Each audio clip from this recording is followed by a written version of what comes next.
bahas agama Kristen.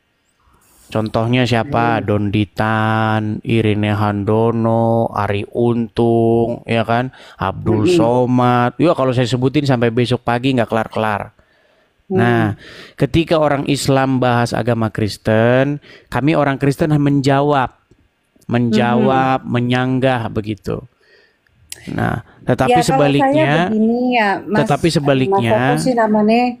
Adanya namanya Mas Edis iya, TV. Edis TV. Tetapi sebaliknya, ketika kami orang Kristen bahas agama Islam, orang Islam nggak mampu lagi menjawab. Yang ada panas, surup massal, ya, biasa demo bersilit-silit, datang ke polisi, nah begitu. Jadi wajah orang Islam itu, saya lihat mereka itu hanya mempertahankan agama Islam itu dengan bantuan polisi. Kalau nggak ada kalau nggak ada polisi, nggak ada hukum penistaan agama, agama Islam itu udah punah begitu. Karena udah nggak ada lagi yang percaya dengan agama Islam. Salah. Nah, tema malam ini adalah tunjuk satu keturunan Ismail yang jadi nabi di dalam Al-Quran. Baik, sebelumnya Assalamualaikum warahmatullahi wabarakatuh. Saya Muslim, tetapi Tidak memang boleh mengucapkan salam. Menurut Muhammad dilarang mengucapkan salam kepada non-Muslim. saya mengucapkan salam ke teman-teman yang Muslim di sini. Oh begitu, baik silakan lanjut. Ya, oke, baik ya. Oke, sebelumnya Mas Edi, saya sendiri kalau berbicara tentang ilmu Al-Quran, mungkin Mas Edi, karena katanya tadi 13 tahun ya, Betul, 13 tahun saya beramal. kan ataupun menafsirkan Al-Quran itu sendiri. Luar biasa, terima kasih sebelumnya. Ya, saya sebagai seorang Muslim masih sangat kosong ilmu saya. Tetapi pertanyaan saya belum bisa menjawab ini, Mas. Pertanyaan saya malah saya ingin tahu, yang memberikan statement ataupun yang menulis hal ini, tema untuk malam ini siapa dulu? Saya menulis tunjuk satu keturunan Ismail yang jadi nabi di Quran. Karena orang Islam itu sudah berbohong berjamaah bahwa ada satu keturunan Ismail yang jadi nabi di Quran. Ternyata saya cari dalam Quran, nggak ada keturunan Ismail yang jadi nabi. Oke. Begini ya. Kalau saya sendiri, kita harus mengartikan arti nabi itu sendiri apa. Oke, arti nabi itu baik. Sendiri apa? Baik, jadi ini pertanyaan bagus nih, karena kelihatan ibu ini cerdas ya, walaupun sayang sekali tidak mengerti agama Islam. Baik. Siapa? Tadi kan sudah mengakui, ibu sudah mengakui saya seorang awam. Belum begitu fasih, ilmu saya belum begitu tinggi seperti masnya, tetapi saya meyakini agama saya. Baik. Jadi kalau kita belajar akar sebuah kata atau mencari makna secara etimologi, kata nabi itu kan sudah jadi bahasa Indonesia. Akar katanya sebenarnya asal usulnya berasal dari bahasa Ibrani, dari kata nevi, ya, itu untuk laki-laki. Kalau untuk perempuan, neviah. Jadi nevi itu untuk laki-laki, itu tunggal satu. Tapi kalau neviim artinya nabi-nabi, banyak nabi. Nah, kalau neviah itu perempuan. Artinya apa? Artinya pelihat. Pelihat dalam pengertian dia melihat sesuatu yang disingkapkan, yang akan terjadi di masa lampau. Begitu. Itu arti nabi. Nah, agama Islam itu mengambil kosakata nabi itu, tapi sayang sekali tidak mengerti artinya. Nah, makanya sekarang ketika kita cari akar kata nabi di dalam agama Islam, itu artinya berasal dari kata an-naba, yang artinya dari tempat tinggi. Dari tempat tinggi. Iya. Berarti itu adalah menurut definisi agama Islam, tapi ya seperti biasa ngarang bebas. Iya. Gitu, Mas. Jadi dalam pengertiannya nabi ataupun rasul itu adalah penyampai pesan, penyampai berita. Ya. Nah, dari kata mana yang Mas tadi sebutkan itu bisa refer dari berbagai macam bahasa. Tetapi yang kita believe, yang kita percaya bahwasanya Rasul ataupun Nabi itu adalah penyampai pesan. Nah, kalau kembali lagi ke topik ataupun subjek yang Mas tulis malam ini, Tuhan menginginkan siapapun yang Dia tunjuk untuk menyampaikan pesan. Betul, tetapi kita kan punya dasar kan? Artinya begini, ini kan peristiwa-peristiwa yang sudah terjadi di masa lampau nih Bu, betul? Nah, kita sama-sama, keyakinan kita sama, Tuhan menunjuk siapapun yang Dia tunjuk untuk menyampaikan pesannya. Nah, sebelum kita lebih jauh, karena nanti kalau kita bahas pesannya itu beda, pesan Muhammad dengan pesan para rasul di dalam Taurat, di dalam Injil itu berbeda 180 derajat. Bagaimana Mas bisa berkata seperti itu? Secara di dalam Al-Quran sendiri, kami mengimani bahwasanya ada kitab-kitab selain dari Al-Quran sebelum Al-Quran. Nah, ini yang jadi masalah. Begini, ketika saya membaca Al-Quran, Bu, ya, yang saya lihat di dalam Al-Quran disuruh beriman kepada kitab-kitab sebelumnya. Ya. Disuruh beriman kepada Injil, disuruh beriman kepada Taurat. Tetapi yang jadi masalah besar adalah di rumah orang Islam sekarang tidak ada dua kitab itu. Tidak ada kitab Taurat dan tidak ada kitab Injil. Yang ada adalah kitab-kitab yang datang sesudah Al-Quran. Kitab yang mengatakan bahwa di surga ada pesta, mohon maaf nih, pesta SEX. Ya kan? Ya, mungkin Ibu sebagai Muslim belum pernah mendengar itu. Mas yang sendiri dapat referensi itu dari mana dulu? Loh, begini, baik. Sebelum ini ya, kita bicara fakta yang nyata. Begini, saya ini punya banyak teman Muslim dan saya sering sekali zaman tahun 2014 sebelum ada TikTok, saya itu datang ke rumah-rumah Muslim. Nah, ketika saya datang ke rumah-rumah Muslim, tidak pernah saya jumpai di rumahnya itu ada Injil ataupun Taurat. Tetapi yang ada di rumahnya itu kitab-kitab fikih, kitab-kitab hadis, kitab karangan ulama A, ulama B, ulama C. Padahal Al-Quran memerintahkan untuk beriman kepada yang sebelum Al-Quran. Begini Mas, kalau begitu yang salah itu bukan orang Islamnya yang rumah yang Mas datangin, yang salahnya itu Mas. Kenapa kita masuk ke rumah yang orang Muslim yang seperti itu, yang kurang ilmunya? Harusnya Mas dari referensi ataupun keingintahuannya Mas, harusnya Mas masuk ke rumah-rumah orang Muslim atau Muslimah yang mempunyai pengetahuan yang lebih tinggi supaya Mas bisa berdiskusi, bisa berdebat dengan baik gitu loh, dengan memuaskan. Baik, begini Bu, begini. Ibu kan seorang Muslimah ya. Yo. Oke, sekarang saya mau tanya dengan jujur, apakah di rumah Ibu ada Taurat ataupun Injil?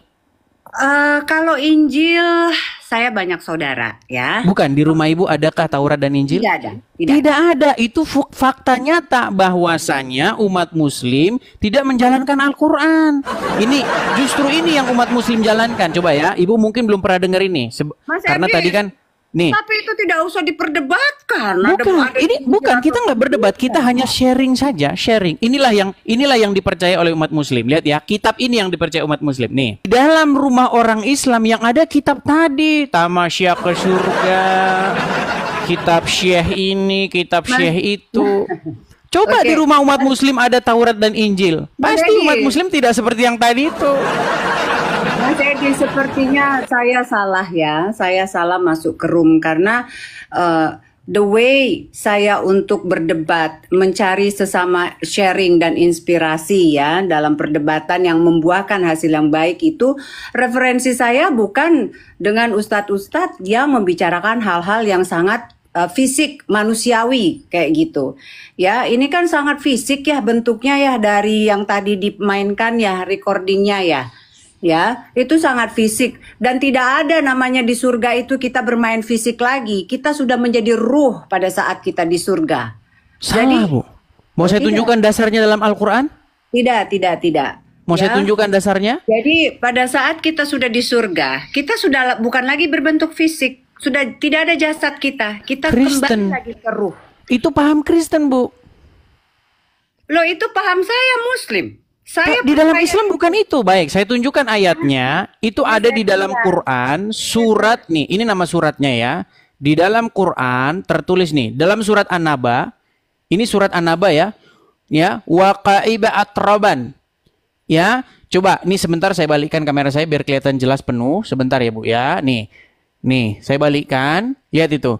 Dan Allah sediakan bagi mereka kenikmatan seksual dan pemberi ketentraman hati. Bidadari surga yaitu gadis-gadis jelita berpayudara montok. Mohon maaf nih, Bu. Loh, ini memang Al-Quran. Ya tidak, itu bukan Al-Quran itu. Loh, ini Al-Quran, Bu, dalam surat An-Naba nomor 33. Iya, ibu yang salah. No. Kita tidak mencari di sini kesalahan ataupun apa. Kita mencari Bukan, karena begini, karena tadi Ibu mengatakan di surga, di kehidupan yang akan datang itu bentuknya adalah roh, seperti malaikat, betul? Betul. Tidak ada lagi kegiatan aktivitas fisik seperti seksual dan lain sebagainya, betul? Sudah lebih daripada itu. Iya, sayangnya itu ajaran Kristen. Ajaran Islam bukan seperti itu. Waduh, berbahaya ini. Referensinya ini, Bu, saya tunjukkan. Referensi Muslim yang Mas ambil itu referensi Muslim yang tingkat sangat dasar. Masnya salah gaul, salah main. Coba ya, kita tunjukkan surat An-Naba ayat 33 ya. An-Naba 33 saya tunjukkan, Bu. Supaya kita tidak jadi asumsi liar dan kita juga tidak ngarang bebas ya. Nih, saya balikkan kamera saya. Mas Edis, saya tunjukkan. tadi kepencet loh. Nih ya. Nih, ini An-Naba 33, Bu. Surat An-Naba 33. Nih, di dalam tafsir-tafsirnya ini banyak sekali nih tafsir nih. Dan perawan-perawan. Ini tidak. Gadis-gadis remaja yang mendapatkan gadis-gadis muda yang buah dadanya masih kencang ini. Mas, apakah harus dibawa pembicaraan seperti itu hanya untuk menjelekkan satu kekurangan? Saya tidak menjelekkan. Enggak, Bu Bima, ini memang benar. Ini tafsir saya tidak mengada-ada. Tafsiran Mas itulah tadi saya bilang, tafsiran Mas itu masih ditafsir oleh orang-orang yang punya ilmu rendah. Waduh, apakah ini lihat nih tafsir As-Sa'idi Syekh Abdurrahman bin Nasyir ini? Itu tafsir. Manusia bisa mengartikan itu seapa saja, ya. Oke, baik, kita cari bukan yang tafsirnya ya, sebentar ya. Kita cari yang bukan tafsirnya. Emangnya Mas sudah pernah pergi ke akhirat sono, ke surga? Kan Muhammad tadi kan yang bilang Muhammad tamasya ke surga. Muhammad sudah pernah ke surga. No. Nah, Muhammad yang bilang begitu dalam kitab tadi tamasya ke surga. Nih ya, ini adalah salah satu contoh Quran di mana Muhammad ke surga itu Isra Mi'raj, Mas, ya, di mana dia di situ banyak ilmu, banyak yang dia dia lihat, banyak kesedihan, banyak vision yang nanti dia akan lihat di akhir zaman itu. Ya, jadi bukan manusia perempuan yang itu, kita belum kiamat. Tapi ini ayat Al-Quran yang mengatakan demikian. Loh, Mas tuh penafsirannya itu yang hanya berbentuk fisik.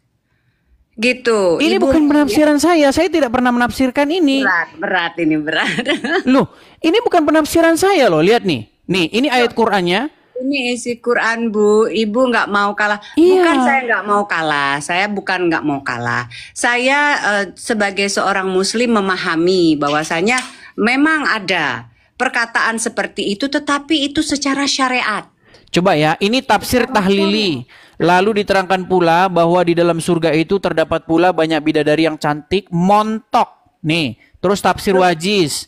Nih, dan Allah sediakan pula bagi mereka kenikmatan seksual dan pemberi ketentraman hati, yaitu bidadari surga, gadis-gadis cantik, jelita berpayudara montok. Mas Eris, boleh nggak saya tanya? Tujuan live stream ini sebenarnya untuk apa, Mas? Begini, Bu, saya ceritakan asal-usulnya. Jadi, banyak orang-orang Islam seperti Zakir Naik, kemudian Donditan, dan banyak sekali kaum-kaum muslim yang mengatakan begini, Yesus kami, Yesus di dalam Injil, menubuatkan akan datang Nabi namanya Muhammad. Atau inti pesan mereka adalah ingin membenarkan seorang Muhammad. Nah, karena mereka berlaku seperti itu, mengatakan bahwa Yesus kami menubuatkan seorang bernama Muhammad, maka di sini saya sebagai orang Kristen saya bilang, ajarannya berbeda, bro. Berbedanya gimana? Yesus mengajarkan di kehidupan yang akan datang tidak ada kawin mawin. Muhammad mengajarkan di kehidupan yang akan datang ada bahkan pesta. Pesta S-E. Itu ajaran Muhammad, Bu. Yang mengatakan itu bukan saya. Tahu, Mas, mungkin ya, Mas juga harus tahu. Di mana Nabi Muhammad sendiri mengatakan bahwasanya Islam sendiri itu terbagi oleh berbagai berapa golongan di akhir zaman itu nanti ya. Nah, kita sendiri juga tidak tahu di mana atau apa golongan yang mana yang paling pure, yang paling benar ajarannya. Tetapi harus yang sesuai dengan Al-Quran. Al-Quran itu dibuat berapa tahun setelah Nabi Muhammad meninggal? Oh, berarti Al-Quran sekarang tidak valid? Enggak, saya mau tanya dulu sama Masnya. Ilmunya. Lama setelah Muhammad meninggal. Berapa tahun? Menurut cerita orang Islam, Al-Quran yang ada sekarang ini dibuat oleh yang namanya Utsman bin Affan. Berapa tahun setelah Nabi Muhammad meninggal? Ya, kalau kita belajar secara sejarah sebenarnya Al-Quran baru fix itu tahun 1923 di Kairo, Mesir. Quran yang sekarang ini teksnya seragam itu baru terjadi tahun 1923. 300 tahun setelah meninggal wafatnya Nabi Muhammad SAW. Ya, taruhlah 300 tahun. Artinya bagaimana kita bisa mempercayai itu sebagai informasi yang valid. Nih, ini contoh ya. Mungkin kan Ibu kan sudah bilang orang yang tidak begitu paham dengan agama Islam. Ini di acara sebuah televisi di Trans TV, seorang ustadz berceramah seperti ini. Perhatikan. Viral ceramah seorang ustadz selebriti Indonesia dalam acara TV agama di salah satu TV swasta di Indonesia yang dengan gamblang menyebutkan soal pesta seks. Acara ini. Oke, saya ini kan videonya langsung saja ya. Videonya langsung nih. Saya udah lihat itu. Iya, enggak, biar teman-teman juga melihat nih, lihat nih ya, biar teman-teman mendengar. Coba nih. Istiqomah Islam agama. Coba nih, lihat nih. Salah satu nikmat yang ada dalam surga adalah pesta seks. Pesta seks. Minta maaf, karena inilah yang kita tahan-tahan di dunia. Inilah yang kita tahan-tahan di dunia. Dan kenikmatan terbesar yang diberikan Allah Subhanahu wa Ta'ala di surga adalah pesta seks.